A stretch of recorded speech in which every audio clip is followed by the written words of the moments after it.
আসসালামু আলাইকুম। আমি আমার আরেকটি পার্সোনাল প্রজেক্ট নিয়ে আজকে আপনাদের সামনে হাজির হয়েছি। সেটা হলো প্লেলিস্ট কম্পিনিয়ন। আমরা অনেক সময় ইউটিউবের বিভিন্ন প্লেলিস্ট বা কোর্সেরা বা উডেমির প্লেলিস্টগুলো ডাউনলোড করে দেখি। সো এরকম সময় আমি কিছু জিনিসের ল্যাকিং ফিল করেছি, যেমন আমি কোন কোন ভিডিওগুলো দেখছি সেটার কোনো ট্র্যাক রাখতে পারছি না, বা ভিডিওর নোটগুলো রাখতে পারছি না।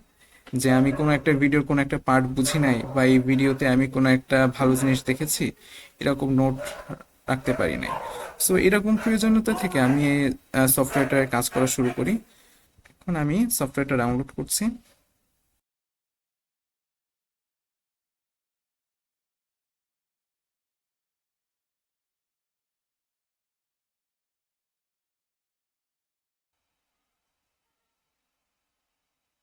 তো এটাই হলো আমার সফটওয়্যারের মেইন উইন্ডো, এবং সেটিংস উইন্ডোটা প্রথম লঞ্চের ক্ষেত্রে অটোমেটিক অন হয়ে যাবে, যেটা আমার অটোমেটিক্যালি যে মিডিয়া প্লেয়ারগুলো আমার সিস্টেমে ইনস্টল হয়ে আছে সেগুলোকে ডিটেক্ট করবে।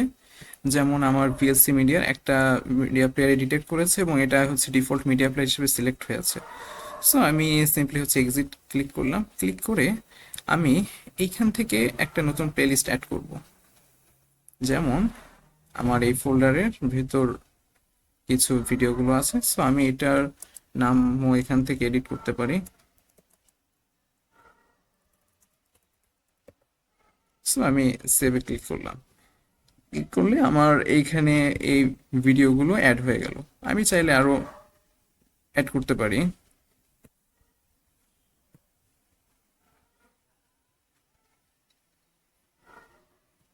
সো এইখান থেকে আমি মাল্টিপল প্লেলিস্ট এইভাবে চেঞ্জ করতে পারি।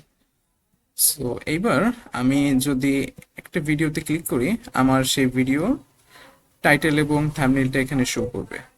সো আমি ধরলাম এই ফার্স্ট ভিডিওটা দেখব। Hey, what's up, guys? Follow me on Twitter or Instagram if you want to get to know. So আমার ভিডিও দেখা শেষ। আমার দেখা শেষ হওয়ার পর আমি ওয়াচটা ক্লিক করতে পারি, বা এখানে যেই টিক চিহ্ন আছে টিক চিহ্ন বাটনে ক্লিক করতে পারি।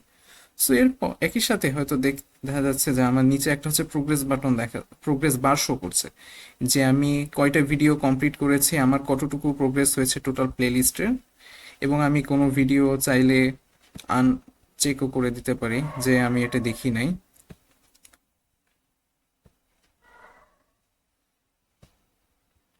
এবং আমি চাইলে আমার ভিডিও নোটও নিতে পারি।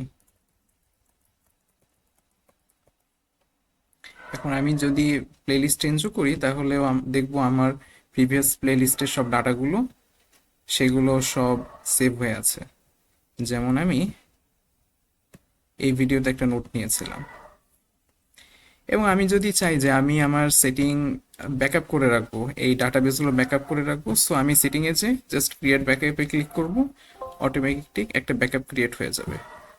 এবং আমি যদি চাই যে আমি প্রিভিয়াস কোনো ব্যাকআপ রিস্টোর করব, দেন জাস্ট রিস্টোর ব্যাকআপে ক্লিক করে আমার প্রিভিয়াস কোনো একটা ব্যাকআপ যেটা আমি রিস্টোর করতে চাই সেটা সিলেক্ট করে ওপেন করে দিলে জিনিস আমার সেই ব্যাকআপটা রিস্টোর হয়ে যাবে।